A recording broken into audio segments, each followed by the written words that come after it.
Magandang araw, ito na naman po ang ating video for today.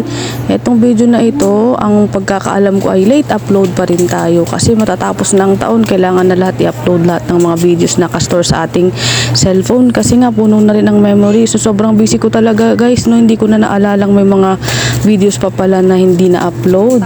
Akala ko kasi na-upload na lahat. So sa pagkakataong ito, andito kami sa terminal ng bus papunta sa Dao, Pampanga, dun sa mama ko ulit. Kasi guys, dito kami ngayon, ay galing pala kami ng nakakalitang mga bagay-bagay. Galing kami ng Rizal, dun sa Antipolo ba yun? Dun sa kapatid ko, sa kakambal ko, dun kasi sila nakatira. Nag-spend kami ng ilang araw ng bakasyon doon. Siguro, hindi lang araw, siguro mga 2 weeks yun. So, hindi ako nagkakamali. Graduation kasi ng aking mga pamangkin that time, pero natatandaan ko, hindi pa nag-aaral si Mario noong mga panahong ito. Pagbalik namin ng Baguio, ayun, nag-aaral na siya. In-enroll ko siya ng kindergarten. Ayun na nga, dahil galing kami sa biyahe, umalis kami dun, hindi pa kami nananghalian, kaya bumaba kami dito sa mall. Nag-toilet muna kami bago kami sumakay ng bus at bumili kami ng pagkain namin sa McDonald's para naman hindi gutom ang ating mga kasamang bata sa biyahe. Syempre, ganun din ako dahil breastfeeding mama ko, kailangan kong kumain. Excuse ba yun guys, no, sa pagiging matakaw. Pero matakaw talaga ako at kailangan ko nung kumain kasi ang hirap ng hindi kumain nung kumakalam yung sikmura mo sa mahabang biyahe. Siguro ang biyahe naman nito papuntang Dao, kung di ako nagkakamali, 2 hours. Ayun, 2 hours. Syempre, gutom tayo kaya kailangan nating bumili ng ating baon, ng ating pagkain.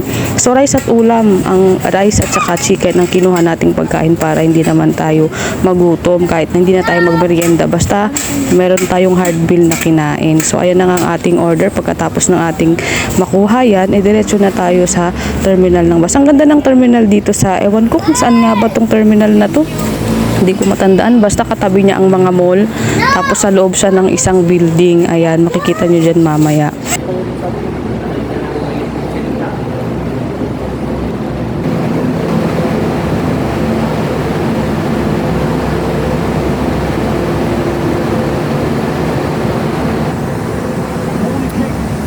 To Norway, conceded by immediate Page Riley.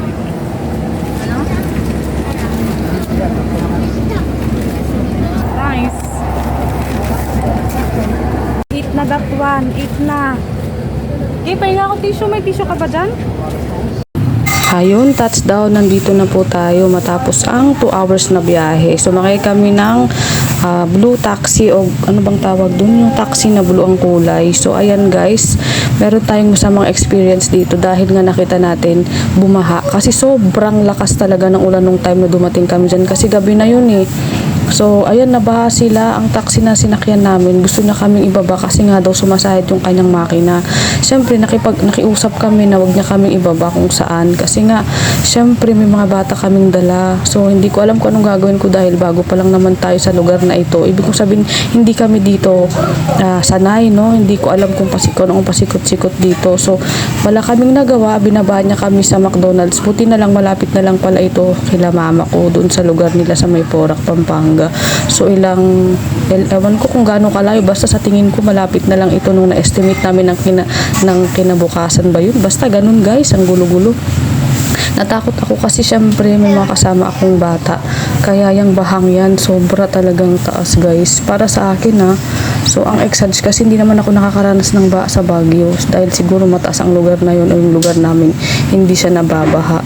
So ayan, sobrang taas. Ayun yung taxi na sinakyan namin. Kung nakikita ninyo, gusto ko nga i-report yan pero hindi ko na lang siya hinayaan ko na lang siya guys. Ang pinaka-importante naman ay nakauwi kami ng maayos. Pinatila namin yung ulan at pinahupa namin yung baha para kami ay makauwi.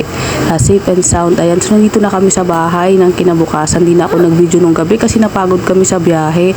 Naghintay kasi kami ng mga ilang minuto doon para humupa yung baha. So ito na ang kinabukasan guys. Panoorin natin ang buong video para makita natin ang lahat ng ganap. So ito nga po pala yung bahay namin dito sa Porac, Pampanga. Wala pang gate noon. So yan, ang dami pang halaman. Sumukha pa siyang gubat kasi hindi pa siya naayos. So ayan na po tayo. Dito na tayo.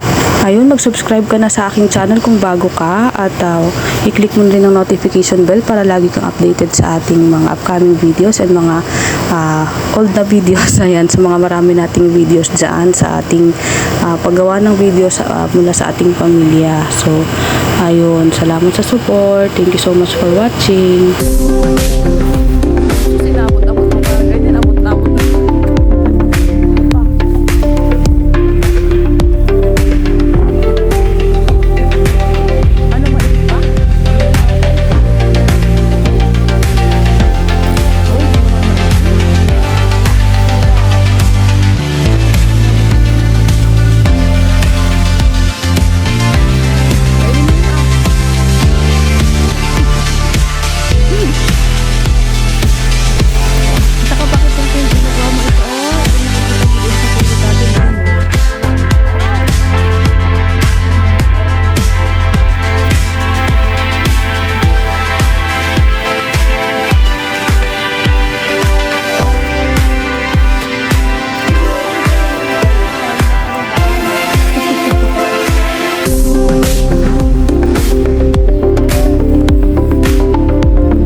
Mama, can I beg Why? you?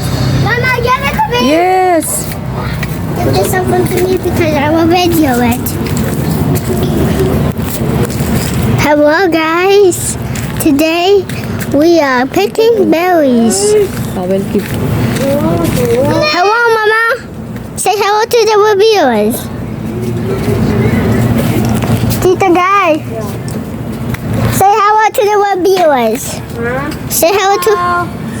So what are we getting today, Mama? What are we getting today, Mama? We're getting some aratilis. Okay. Get the green ones.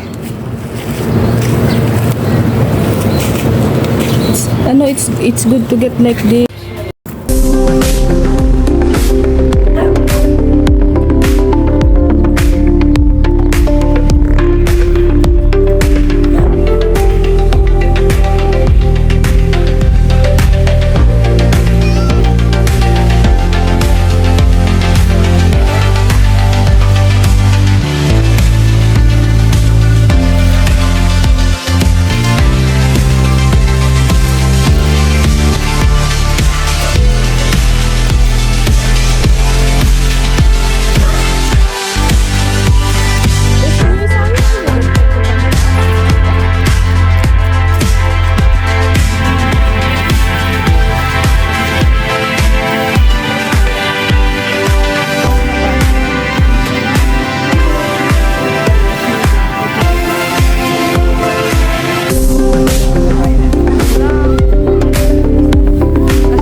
Ayan, pagkatapos namin nagmuni-muni dyan, lumabas kami, pumunta kami dun sa labasan. So, eto na nga yung mga paborito na naman namin pagkain ng aming mga pinagkukuha. So ito po, uwi na kami sa mga panahong iyan at yung binili namin doon sa labasan, iluluto naman natin ngayon upang gabihan natin. Ayun, huwag kayong magsama manood guys. Ayan, libot-libot lang naman tayo dito. Wala naman tayong iba pang makikita dyan. So, syempre kahit ganun pa man, enjoy pa rin ang ating pamamasyal. So, ayun, ang ganda nung sunset. Yan yung isa sa mga kinuhanan ko. Kaya naman, hindi ako ng video dyan.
Ayan, pagkatapos namin ng mga ganap dito sa Pampanga, ayan, pauwi na rin kami ng Baguio sa mga oras na ito.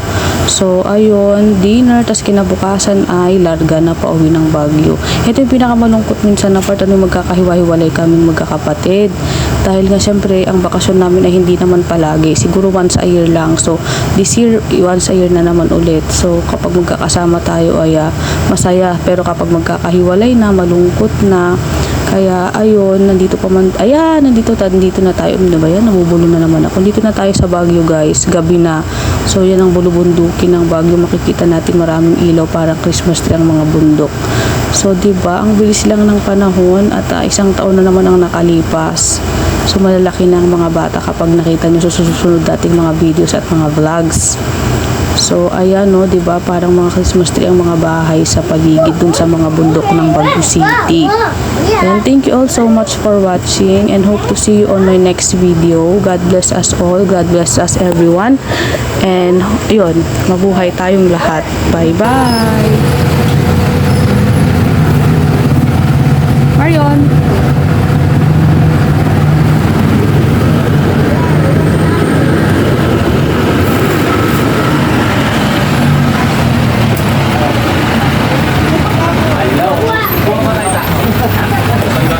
Ito.